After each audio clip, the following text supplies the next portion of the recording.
Que Dieu vous bénisse dans vos maisons, là où vous êtes, dans le nom puissant de Jésus-Christ. Maintenant, pour partager calme la tempête. Vous allez donc, comme bonge oyo, bebetaka na nini na bomo na biso mabatu. Jésus-Christ va calmer kiango. Donc, nangonete donc kati na biso mabatu, toyebi ke noni bambonge eyaka na ba façon boibele. Donc, misusu ba nini ba problème oyo e comme la kabiso. Jésus-Christ na ba disciple na ye. Maintenant, tango ba katisaki donc de l'autre côté, ba réaliser donc directement que Jésus-Christ a marché na nene likolo ya nene ya mai. Ba disciple directement aller ba bangi. Ba misusu donc balingi donc ba paniquer tout ça. Ndenge moko pe ma de comme la kabiso mabatu na vie. Ba problème oyo boy comme la kabiso. Souvent bon tozwaka te solution te comment tokoki ko calmer ba nini ba problème ango. Ta mususu nini ba problème donc katina libala ba problème na misala na bana bona bo tout ça ba problème ba place et belé penza. Dans on était Jésus-Christ a averti apôtre Paul et apôtre Pierre plutôt alobi ke non bo ko banga eloko moko te. Tango apôtre Paul, apôtre Pierre plutôt, parce que donc, je me suis habitué avec un de Paul. Maintenant, dans Matthieu chapitre 8, verset 18, Jésus-Christ, il savait que la tempête allait arriver. Jésus-Christ, voyez baki ke mbonge ekokaki donc koya mbonge kokaya ni kobeta na ba disciple na ye. Matthieu chapitre 8 verset 18.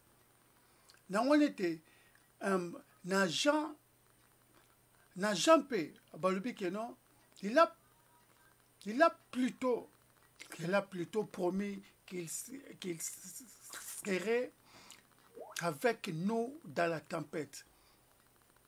Maintenant, bon après donc bango babo sanaki. Jésus-Christ, comme Dieu nous a créés par son image, tu es bien mamalam. Donc c'est-à-dire que non, parce que yé va créer biso et la kisike ayebi makambunin oyo beko comme la kabiso. Bien-aimé, comme j'ai toujours dit que yobotama par hasard te.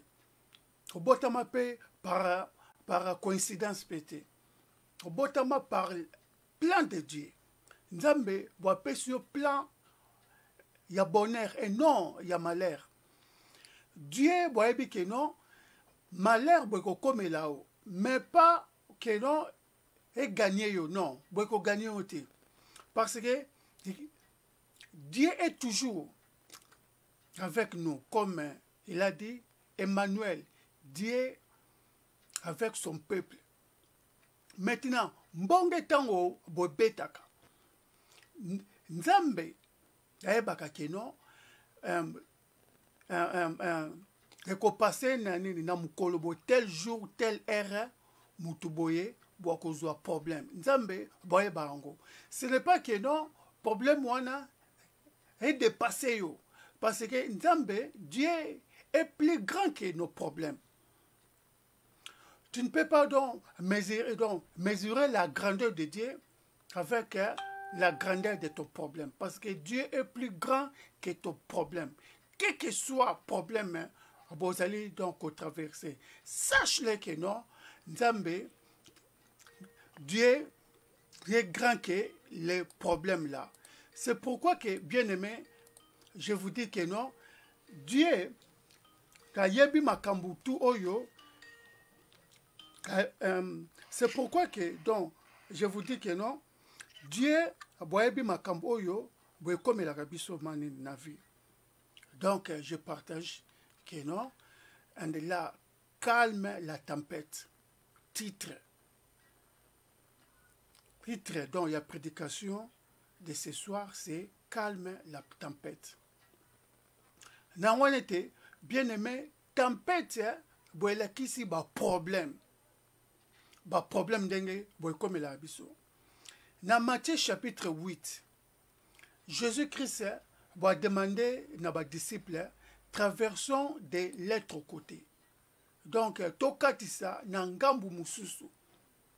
C'est-à-dire, parce que Jésus-Christ va aller omniscient, omniprésent. Aeba kamakambo oyoyo, avant boye comme la biso. Boazala kapé présent na temps nyonso tout. Na biso. Surtout ba oyo, ba marcha na vie à sanctification. C'est pourquoi que Jésus-Christ va yebi que non, lorsqu'il avait dit, dans Matthieu chapitre 8, lorsqu'il avait dit que non, dans les disciples, traversons de l'autre côté. C'est-à-dire, à yebaki que mbonge beko beta. Na wanete, na tango boyebi que non, mbonge beko beta, donc, c'est-à-dire que non,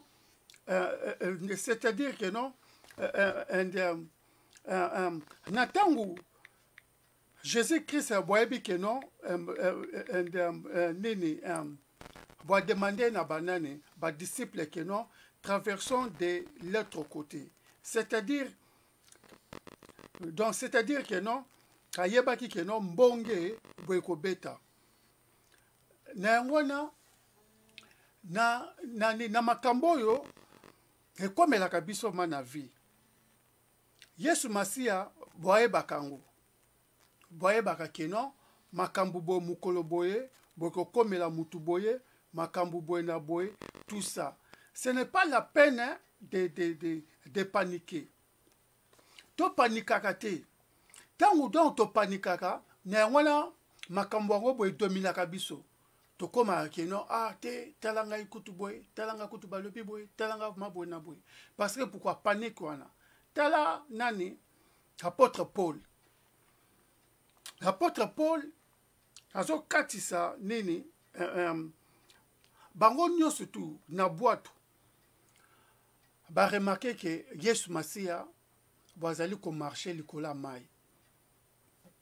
Maintenant apôtre Pierre plutôt, parce que donc, je me suis habitué avec apôtre Paul, je ne sais pas pourquoi. Maintenant, apôtre Pierre a lobby na Jésus-Christ. Que non, aya pe pene nae. Donc, bon, c'est-à-dire que non, Jésus-Christ, voyez baki que, bon, apôtre Pierre, voit koya pene nae. Maintenant, pourquoi l'apôtre Paul a bandaki sous kozina na mai? Parce que la parole de Dieu nous dit que non. Il a regardé les eaux. Boitali mai. Encore na lac dans ya Galilée. Moi, donc j'étais là, donc j'avais vu dans lac wana, ils appellent de mounene. Mounene penda donc ya guerre. Maintenant, on a mbonge. Bango suko dans la boîte. Vous imaginez boîte, pas pirogue, na banene, na ba monteur. Donc, il y arrive que non, donc dans la vie, boali ko luka ba mécanisme pour supporter makambo oyoyo, yozo solution. Mais mécanisme boizate. Seulement kaka un peu de ce que tu as. C'est pour cela que non, Jésus-Christ est en haut. Avant ba koma na boîte ba uta na kolia na ne ba mapa. Jésus-Christ ba multiplier kini ba mapa parmi dans 5000 personnes, 3 poissons, 2 pains. Interprétation mususu dans tout bon interprétation mususu 3 poissons, 2 pains, tout ça. Mais ezalaki mapa mukie ba mbisi pe mukie bon en général. Maintenant, bato bazalaki 5000 personnes. Maintenant, ba disciple balobi ke no bakende ko lia. Bakende ko luka biloko balia parce que na béatitude wana ba côté wana ya nini donc ya Galilée marché boelaka donc na mo likolo ya frontière ya Nazareth na Galilée. Maintenant, il faudrait que nos bateaux balongwa na nini côté ya nini donc ya lac wana bakende ko luka biloko côté ya Nazareth kuna 5000 personnes. Mais Jésus qui savait bino moko do bolier sabango. Wana zalaki bo exemple. Après mba moko bo multiplier mapa na bambis. Deuxième étape.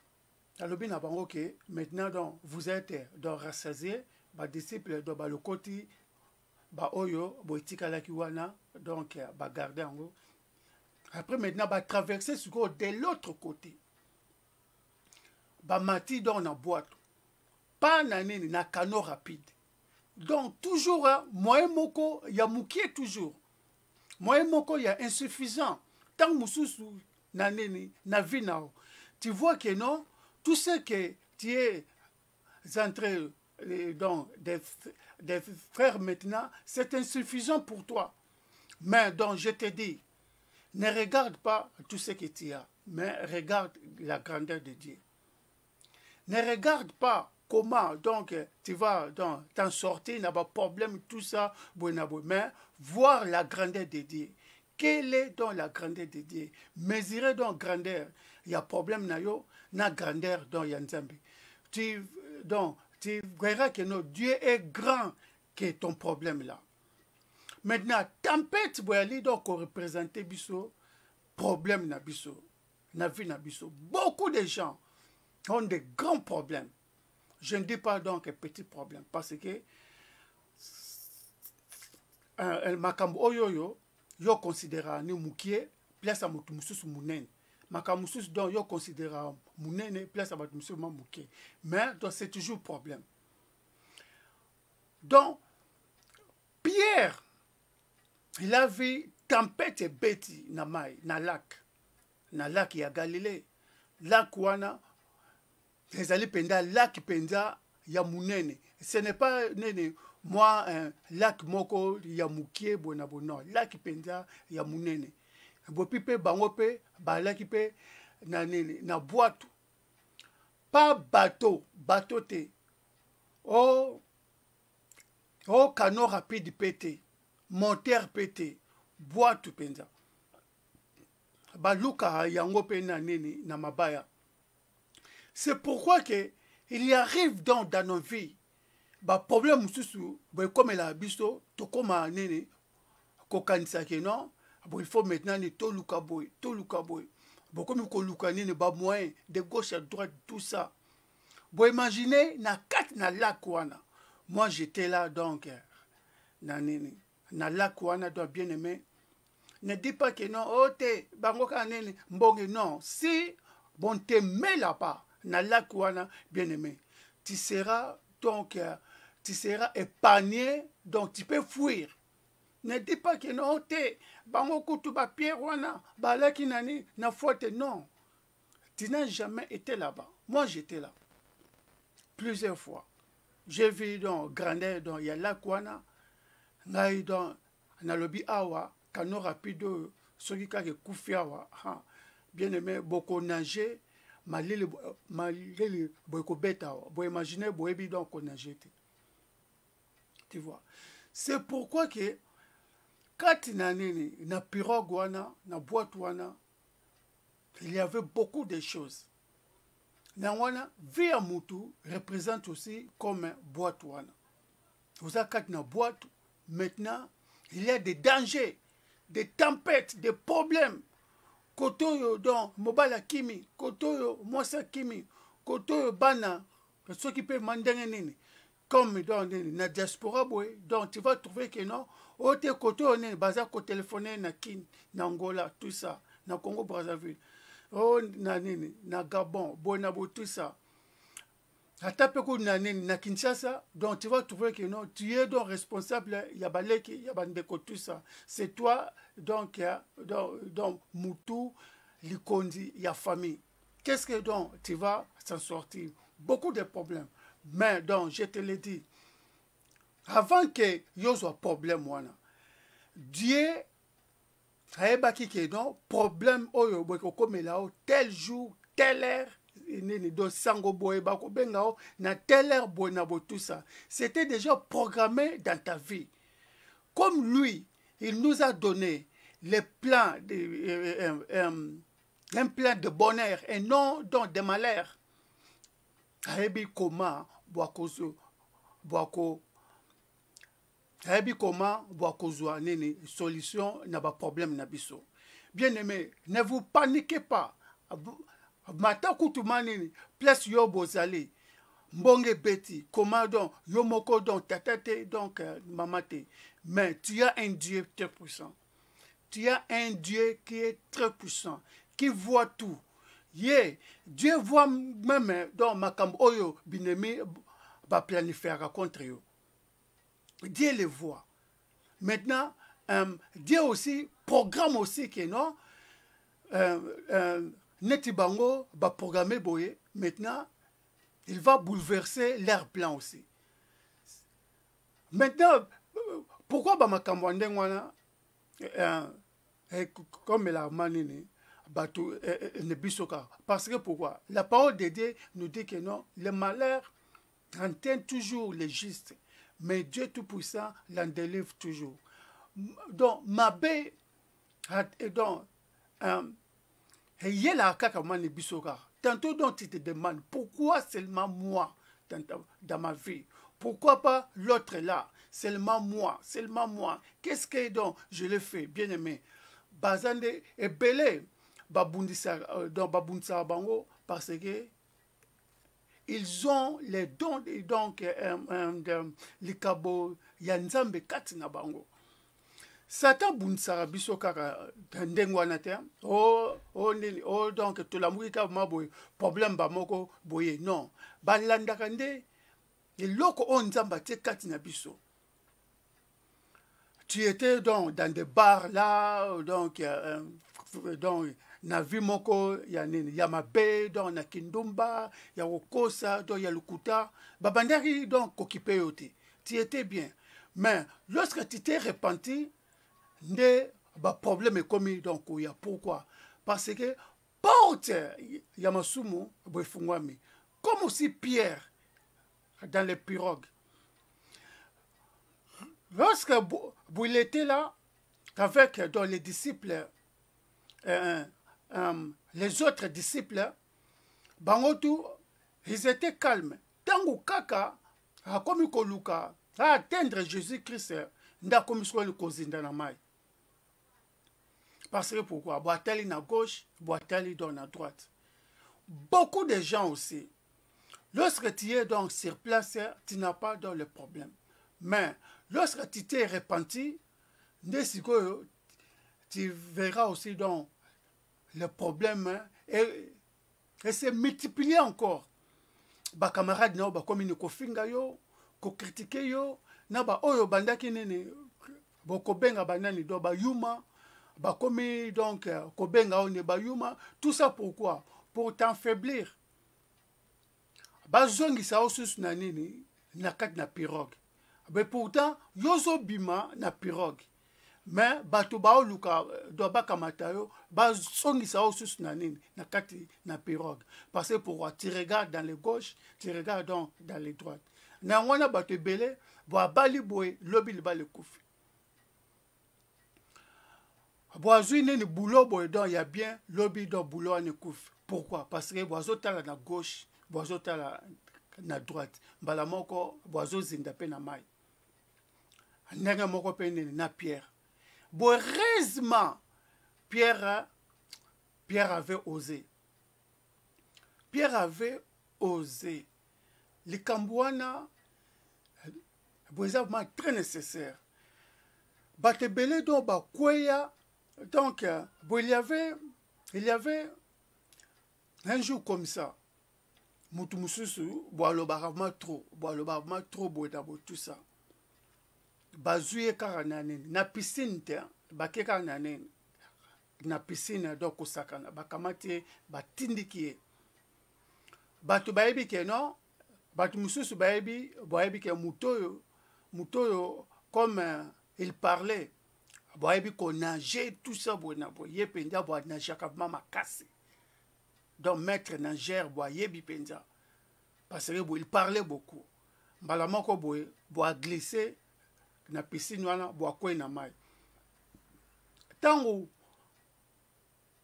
te mutu wana kwei na mai tellement bo yebi ke non na munoko nae ndenge bo abetaka munoko ayebi ke non batutu batu donc bako kipe te bona botusa akomi bamoko zinda na kati na piscine wana komi nini komela mai batutu balobi bakomi nini donc kobetele nini maboko bayebi ke non ya kobima parce que il parle beaucoup directement mutu mususu bo maîtriser ka na coin bo timbeni kaka lobi non ya oyo bo azomela mai bo akoya odaye mutu wana beta nzoplo na mai bo abimisa mutu wana na kati ya mai mutu amela ma donc bagobele do ya mai tu vois parce que pourquoi a ozaki te alobaki te ke non boya kusunga ngai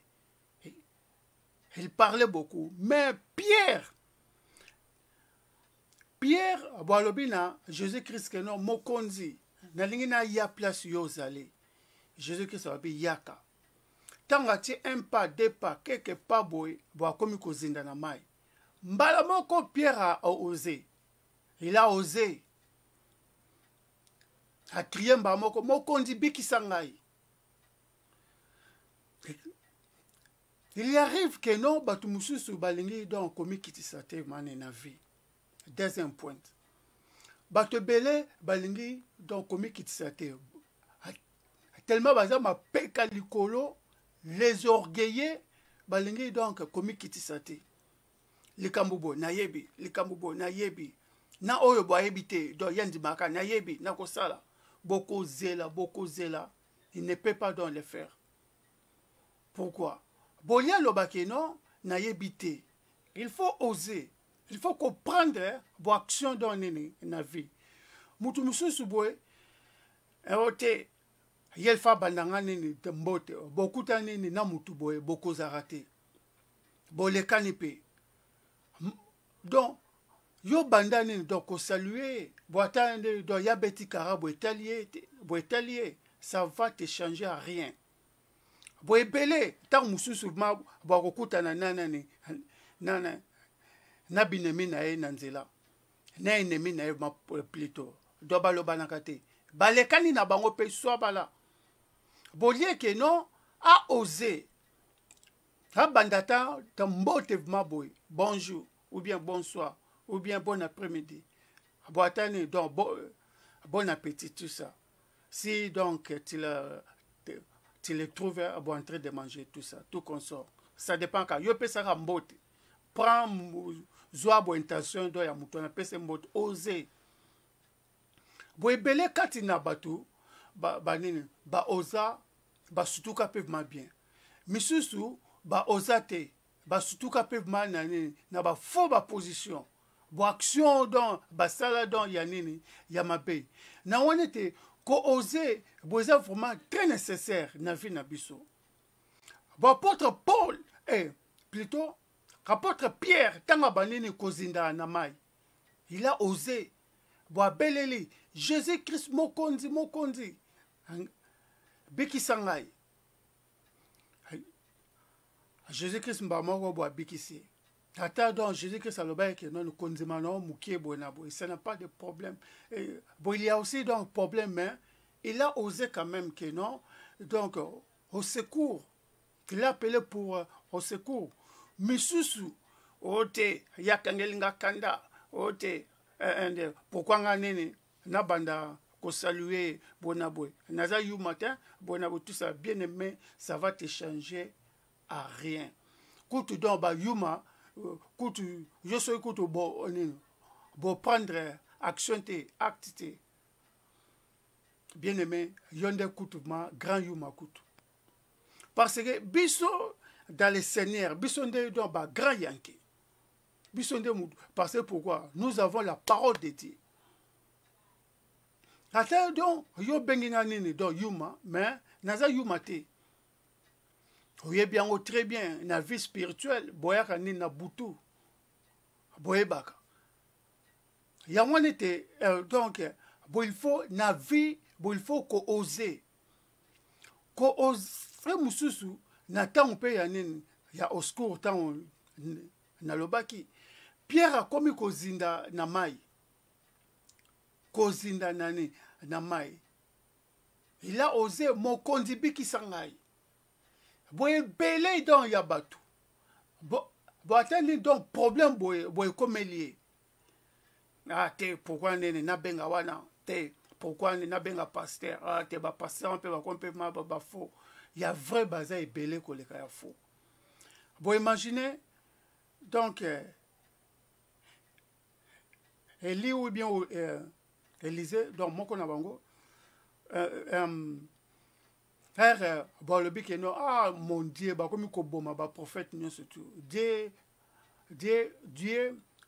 lui avait répondu bon ils allaient na 14 000 ou bien 13 000 ça dépend il y a une interprétation biblique nano bah fukameli Dieu de balte donc c'est-à-dire il y a aussi beaucoup des hommes de Dieu. Beaucoup encore. Ba oyo kutuma nene ba kokwisa maka na mabe wana te.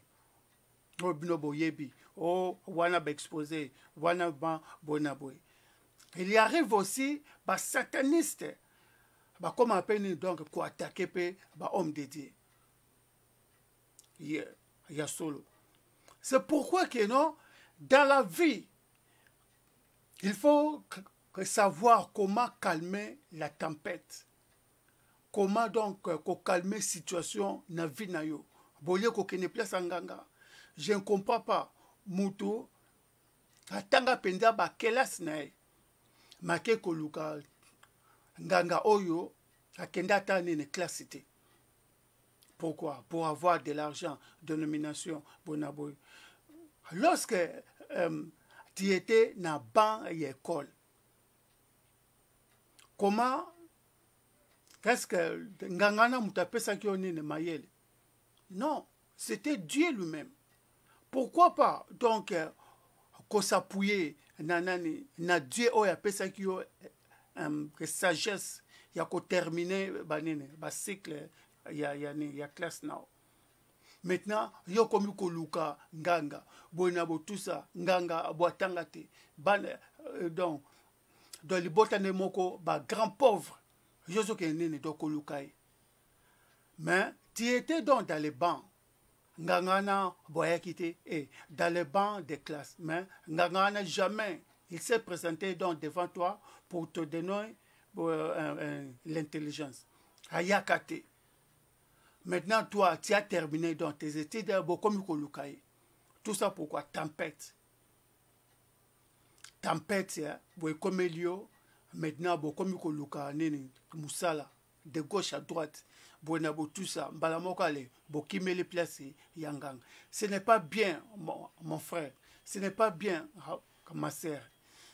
Bon, il faut toujours Koluka, Nzambewana. Dieu qui t'a donné la sagesse, pour que tu puisses terminer dans tes études, le même Dieu qui est capable de te donner aussi et donc le travail que tu cherches là. Donc c'est pourquoi que tempête tant au boebeti, tempête tant au boebeti boé, Pierre a commis, bah disciple a commis paniquer. Lorsqu'il y a donc le problème dans ta vie, bien-aimé, ne panique pas. Ne panique jamais, parce que pourquoi? Dieu voyait bien. Donc, dans Matthieu chapitre 8, Jésus-Christ savait bien que non, lorsqu'il traversait dans l'autre côté, il y aura les tempêtes. Jésus-Christ savait bien que non, si donc, toi qui as beaucoup d'années dans le bal, et que Bobali, il y aura les problèmes dans le mariage. Il n'y a pas le mariage sans les problèmes. Donc, j'avais vu dans le couple dans Basala 50 ans, bakoti na nene na restaurant. Tant bakoti dans un restaurant, mobile boy recommander ma desu. Moi si paye dans blo musus. Moi si mba moko boy demander na mobile. Oh, boni donc yo recommander ni ma desu boy. Mobile boy répondre moi si que non na linga ma desu mingi. Moi ça comme ah, yo linga ma desu mingi. Mais Basala 50 ans, moi si boy jamais que non mobile na linga ma desu mingi. Bon, il y a aussi donc des choses, moi c'est na mobile 4 na libala, baye banarate, wana boalinga boy. Moi ça au kansa, boye bi na mobile ne bien, mobile paye, bo kansa paye, donc ebi, moi si na paye ma bien. Mais pourtant, il y a aussi donc des choses que non, boye bani paye na nini na makambo na pété. Parce que donc vous n'êtes pas parfait, seulement Dieu qui songe le cœur de l'homme. C'est pourquoi que non, Pierre tant a commis kokatisa ko marché le colo dans Yamai na kanisi bo sepela ki premier pas ma sepela en tout cas man na tamboli na niati bona boy dans ndanga moko pene na biso pe mabat premier pas dans na nini na likambo boy donc to sepelaka ote dans na kutani na fiancé ote na nini na bandi musala esengo mais au bout ça que non il y aura les problèmes. Parce que Dieu savait que non, il y aura les problèmes. Dans les Cambodans, Josane, donc au Sepelana. Mais tia elikia nao, tia foi na yo, na Yesu Masia, yoko bimakati na problème wala. Koke ne koluka, donc bindiman dimanate, na gauche na droite te, comme Pierre, tant que c'était premier pas na maille. Premier pas, ah, Pierre a sepeli, Pierre a lobio, Nzambe. Abonabo tout ça. Tant que deuxième pas, Pierre a sepé la et donc mayangonde gubo, ndenge moko pene nabiso. Mais à Bossana qui non, troisième, quatrième pas, bon, il y aura des problèmes. Donc, bon, après ce que ma communiqué ndenge moko pe, na vi nabiso bato. Bon, tu allais donc représenter la place où donc toi là qui bien. Maintenant, l'eau représente dans étape dans ya nani ya bomo na biso bozwa ki boulotte dans bengio ke noni donc kendo bana musala bo sepeli donc Jésus-Christ comme destination na biso c'est Jésus-Christ.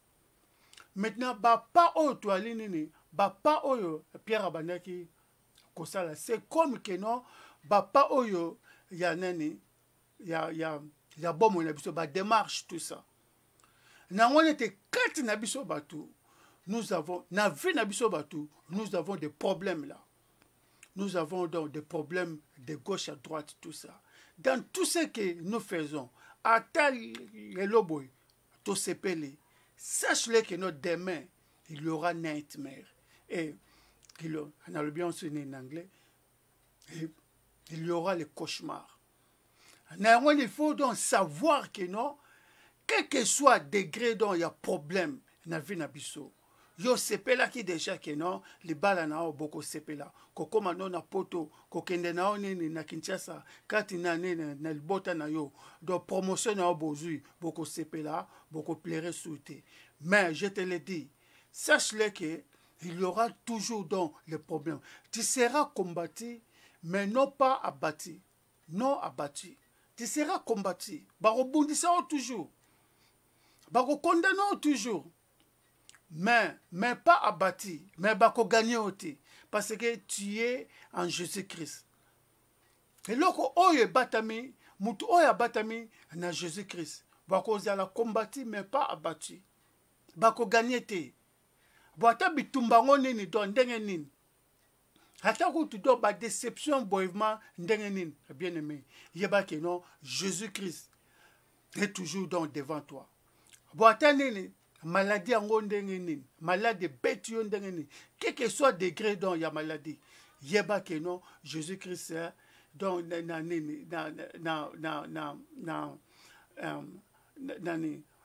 na likonga o nini babetaki yo, babetaki donc Yesu Masia donc na croix mignololo donc ba frappe donc babetaki pour que tu sois guéri, quel que soit donc degré donc ya butu bien aimé, yeba que non donc mukolope boyekoma kape ata ba problème ango donc ndenge nde balobi que non yo penza yo kobima te ici mais yeba que non tu vas sortir dans le nom de Jésus-Christ si tu crois et tu verras la gloire de Dieu dans ta vie.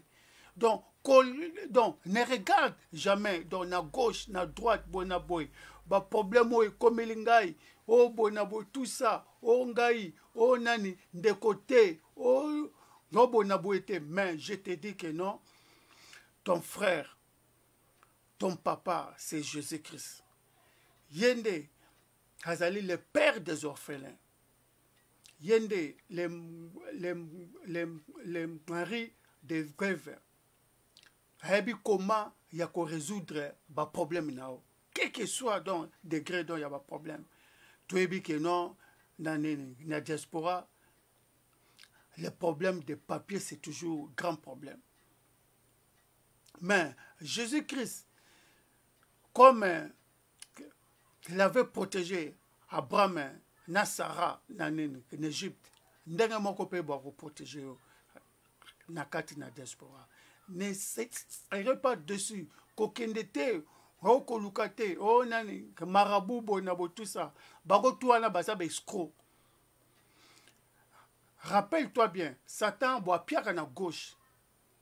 Tazo bomba nini kibota mususu na sima na droite. Bozui boa betu ben bokoyo kuf. Na wana boa attaché toujours na Yesu Masia. Yesu Masia nde mutu boa repesa dans victoire. Victoire appartient à Jésus-Christ. Laissez-lui combattre pour toi et toi recule. Calme-toi, ne parle pas beaucoup. Parce que yende victoire, kolo victoire c'est Jésus-Christ, l'Éternel des armées d'Israël. Bien-aimé, donc belé donc ba koya na ba makambo. Belé donc ba problème na bango. Bazwa ba nene, ba solution te. Pourquoi? Parce que ba kenda place donc ya ba camarade. Ba kenda place ya batu. Ba kenda uluka ba nene, ba nene. Ba solution place oyo keno ba kokini kokenete. Tu sais quoi, lorsque tu as perdu quelque chose, boko kendata ko lukangwa ta place oyo bochaki yangote ndanga moko pene na batebele boko donc ba kenda ko luka donc de solution place oyo bachaki ba nene bachaki ba problème te ba kendo ko luka kuna. Oh nini donc solution boy oh bona boy ba okende kuna ba problème lisusu boy lati bango lisusu boy il faut qu'on ose qu'on belle là dans Jésus-Christ dans quel que soit. Ne pensez pas que non, oh que non, Jésus-Christ donc n'est pas là, il est là. Il sait que non, lorsque tu t'es marié, il y aura les problèmes. Il sait que non, lorsque tu as trouvé le travail, il y aura toujours les problèmes. Il sait bien que non, lorsque tu as mis au monde, lorsque Boboti, il y aura toujours donc les problèmes. Il sait bien que non, lorsque tu t'es né, il y aura toujours le problème. Dans chaque pas que tu fais donc dans ta vie, c'est un pas de bonheur et pas de bonheur, pas de malheur ici. Mais donc malheur nayo, ce n'est pas que non, donc nakat. C'est pour te faire avancer vers la gloire. Nangon était belé donc nini yabato, bien aimé. Bazoa ba problème, basuka mamabe. Bamisudo bami boma, bami boaka, donc ce n'est pas bien, bien aimé. Comme bomate. Lorsque donc tu me suis, lorsque boali donc koyoka nini, voix nanga maboy, bien aimé. Comme bomate. Si donc je commence à dire mes témoignages ici, peut-être dans problème na on mukie. Na kota nini na hôpital, na coma dans une année, na bima. Donc muta confessa, na kota na prison, donc na bima, muta confessa. Bien aimé, comme bon matin, quel que soit dans problème, qu'aucun place ya nini, yanganga pété. Koluka na opété que non, o te nini, ko justifia ka nini na bat non, laissez-les parler. Sombela bangwata nini do ba unité bazwa, do ba mi bengama ibele, baloba. Mais donc Jésus-Christ ne t'abandonnera jamais. Il a dit que non, tout le monde te quittera. Ta famille te quittera. Ta femme te quittera. Ton mari te quittera. Tes enfants te quittera. Tout le monde t'abandonnera. Mais lui, Jésus-Christ de Nazareth, là où tu iras, là où tu partiras, là où bon va te conseiller, lui, le Seigneur des Seigneurs, le Maître des Maîtres, il ne t'abandonnera jamais. Il sera là avec toi. Même dans les lits de l'hôpital, même dans les prisons sataniques, dans la prison satanique, même dans l'embuscade et tout ça, tout qu'on sort. Lui, Seigneur Jésus-Christ, il sera là avec toi. Donc, kolandate, ote, donc, nakutanaka na ye, bonabo tout ça, nandima, non, il est là. Même si lorsque donc tu écoutes ma voix maintenant, il est là, dans ta vie, à Jésus-Christ, bien-aimé. N'endurce pas ton cœur lorsque tu attends dans ta voix, dans sa voix, donc sa parole maintenant, comme dans, je la proclame maintenant, dans ta vie entière, à Seigneur Jésus-Christ. N'attends pas demain. Ou bien bon, après-demain. Je termine d'abord tout ça, tout comme ça. Non. Tu as beaucoup souffert. Tu as beaucoup souffert. Donc, donc, bolukine donc ba solution place balukate. Comme si donc tu as perdu dans quelque chose. Donc, comme une kolukango place au bochakite. Et ça, maintenant, ta vie maintenant est devenue une vie malheureuse. Parce que pourquoi? Tu cherches donc des solutions là où tu ne peux pas trouver donc là où tu ne peux pas trouver une bonne solution dans ta vie. C'est pour cela que tu es devenu misérable. Tout ce que tu as donc dans le frigo là, avec les habits. Parce que tu es allé plus loin pour chercher donc la solution, donc il y a un problème là. Donc, en place, donc, Yamabe, si tu te mets à genoux, tu te confesses tes péchés, de tout ce que donc, tu avais fait, tu vas croire que non, Jésus-Christ va te répondre. Même pas aujourd'hui, peut-être demain ou après-demain, mais un jour, Jésus-Christ répondra dans tes problèmes. Ne fuis pas. C'est Dieu qui nous a créés, comme donc, je l'avais derrière. C'est Dieu qui nous a créés. Lorsque Dieu nous avait créés, il sait bien que non, n'a pas de problème. Et bien que non, on créer yo, on bimis yo, n'albumu ya maman nabino. Et bien que non, il y aura les problèmes dans ta vie. Ne craignez rien. Ça na contrôle donc il y a un problème toi na kokende donc na gauchité comme Jésus-Christ avait dit dans les disciples, traversons de l'autre côté. Ayeba qui bien que non, il y aura dans les problèmes parce que Jésus-Christ voit de loin. Il est l'aigle. Si tu pars dans Nazareth, place dont Jésus-Christ a collé là. Et ça toujours dans Ngomba, l'icolo do Yangomba. Jérusalem, aboyela kanene, na vallée, na se. Maintenant, Galilée pe na nini na sepe na moi c'est mouké parce que géographiquement si tu es dans Nazareth pour arriver à Galilée, il faut descendre dans des montagnes. Tu vois? Donc, c'est pourquoi que Jésus-Christ de Nazareth, lorsqu'on parle Jésus-Christ de Nazareth, parce que il était grandi dans Nazareth. Maintenant, Nazareth maintenant devient province où il y a des hommes, des femmes, des intelligents dans mboka ya Israël. Parce que il est l'aigle. Il aime toujours dans des montagnes. Likolo yanini yangomba. Place réponse bouté là. C'est pourquoi que Jésus-Christ a kola kaka na Nazareth. Galilée, qui place à Paul, il y a Pierre plutôt, tout ça. C'est pourquoi que c'est pourquoi que Jésus-Christ, il est aigle. Kazali aigle. Il voit de loin. Hayebi que non, lorsque donc tu t'es créé, Mukolodo yobo tamaki, hayebi que non, tel jour boy, problème boko comme là, yoko bangati. Les abats pas donc il y a vie. C'est pour cela que donc batebele ne baloba que non bon, boisa vie bon, boy comme là batutu.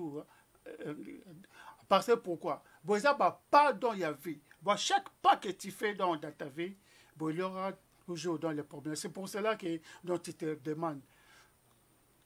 Beaucoup de vrai cop boy, beaucoup ça la plan boy. Lorsque donc tu veux avancer, pour aller donc en avant, tu te recules. Beaucoup de plans échoués, comme pour un bébé sous. Parce que pourquoi tu regardes gauche à droite. C'est pourquoi que donc tu tombes toujours là. Tu tombes. Tu vois? Dans on était, Jésus-Christ, comment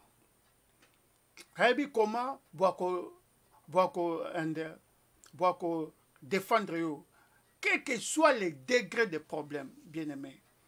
Jésus-Christ, une solution, il y avait non. Ne craignez personne, ne craignez rien, ne regarde pas de gauche ou à droite.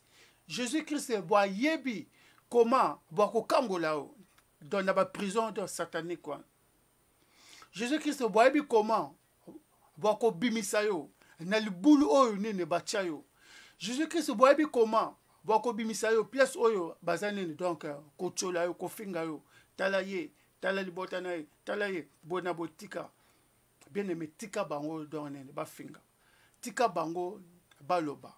Jésus-Christ de Nazareth, que je te prêche maintenant, à sa solution de Yavina. A yebi, que non, yoko kwe, na ba biscade, na ba problème, tout ça. Hein? Quand yo, donc, toloba na anglais, ba struggles, donc, ba problème, donc, ba cafouillage, boy, comme l'homme na vie. Tant moussous, boy, na boy, tout ça, ba souffrance, moko boy, kotu, yo moko, tant moussous, nene, na katikata butu, ba tubazate. Donc komi boma mais donc komi boma te ndeko parce que pourquoi nzambe boyebi ke non yoko zo ba problème mukolo boy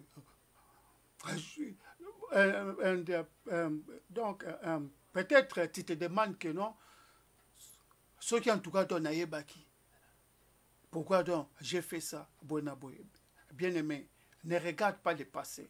Regarde toujours en avant. Jésus-Christ est devant toi.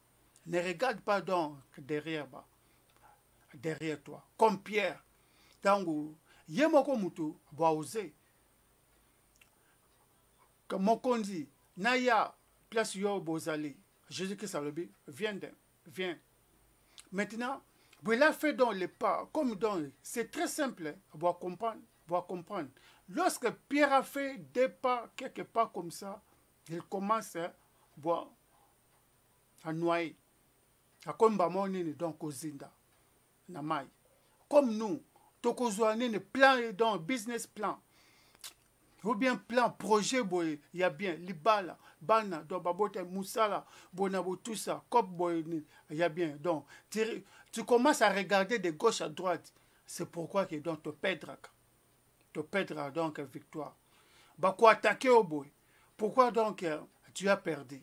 Parce que pourquoi? Tu avais regardé donc l'homme là, tes camarades, tout ça, bonabo. C'est pourquoi que nous perdons dans nos vies.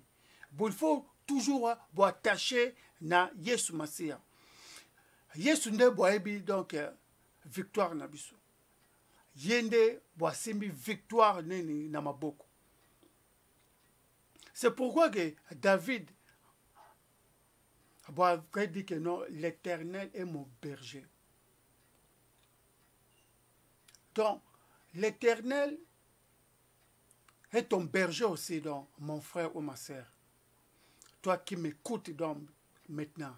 Et tout, donc, Jésus-Christ nde boalinde donc a simbi solution qu'il y a pas problème là.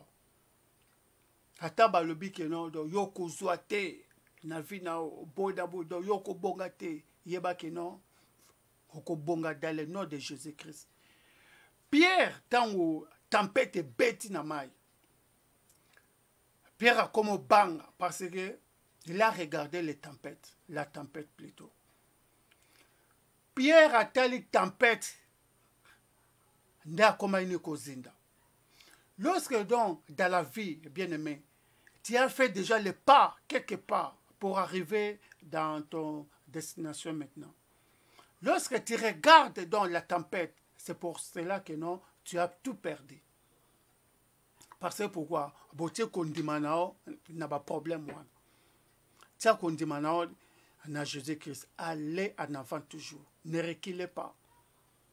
Toi, donc, tu te recules parce que dans son rôle, Marie-Jeanne a le bibo, Jean-Pierre a le bibo, Bonaboy, tout ça. Oh, Bonaboy, oh, t'es business est quoi?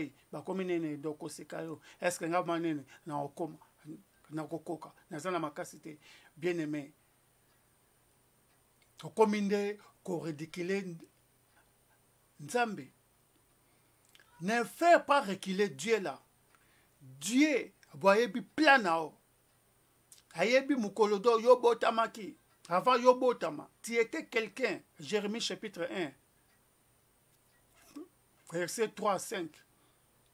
Ayebi mukolodo yobotamaki. Ayebi yo. Avant do yobotama, tu étais quelqu'un.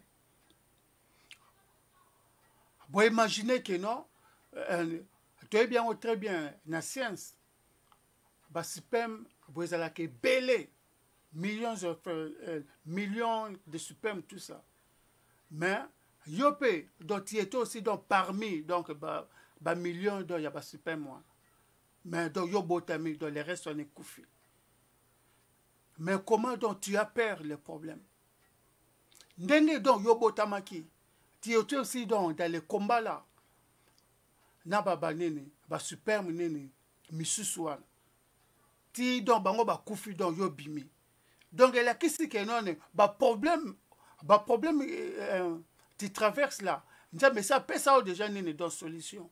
Parce que Bobima déjà molongi déjà. Maintenant, comme donc, beaucoup mais je te dis que non, Bobotama par accidenté. Bobotama na plan ya Nzambe. Nzambe mokonzi. Yende muto boasimbi banene solution ya vino quel que soit degré dont il y a problème bien aimé lokola bobundisa banane ba super mwana ti bobotami pe ndenge moko pe ba problème oyo bokoko kaote si donc tu t'attaches avec Jésus-Christ. Que Dieu nous bénisse. To bondeli. Kolo Yesu yaka, kolo Yesu yaka, kolo Yesu yaka, kolo Yesu yaka, Zambe nanga yaka, to bonde la mani, bien aimé, kolo Yesu papa nanguya, kolo Yesu papa, to pele luyo, kolo Yesu papa nanguya okongwa makate kolo Yesu nanguya papa j'ai pris kolo contre ba problème tout ya bato bazali nini donc au traverser na temps oyo ya COVID-19 papa na bengali ba problème no surtout ba employé baby ba mabala ko panzana bana ba bui na banda kolo yo mopesi na kimia kolo Yesu papa nanguya kolo na beleli yo kolo Yesu nanguya bien aimé.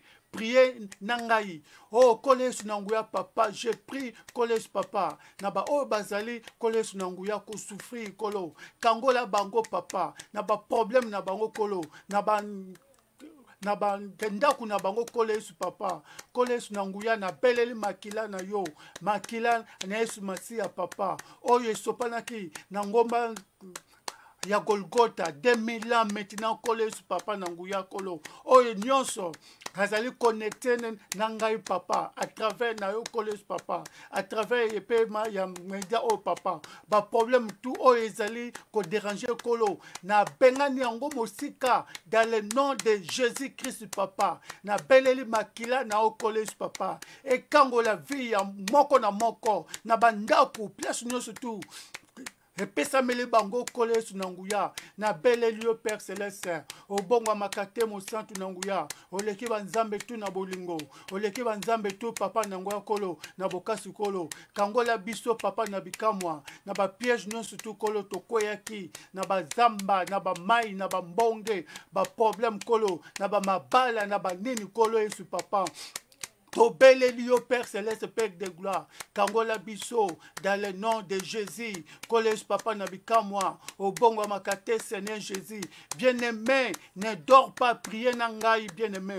On souffrit trop, n'a pas problème na yo. C'est le temps maintenant, y'a qu'à prier. Oh, Collège Papa Nabika moi, yaka kolo. Tobeleli au Père Céleste, Père de gloire. Kangola biso, Seigneur Jésus.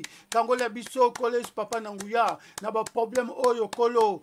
Ezali ko attaquer biso butu na moi collège papa bundela biso papa ba oyo baza ko bundisa biso papa ba kweya bazika dans le nom de Jésus collège papa na belelio papa kangola biso collège papa na nguya to élever yo collège papa na bikamwa na élever yo kolo na vie na ngai na vie ya moko na moko azali ko landanga maintenant kolo na élever kombo no papa na bomo na ye dans le nom de Jésus. Obonga makate papa, obonga makate collège papa nanguya. Je prie encore collège papa, na vie moko na moko, na libote moko na moko papa. Ba oyo bazana ba problème kolo, pesa solution, yonde solution papa. Destination na bisonde yo kolo, destination na bisonde yo collège papa. Yonde mo pesa na solution, na belle lieu Père Céleste.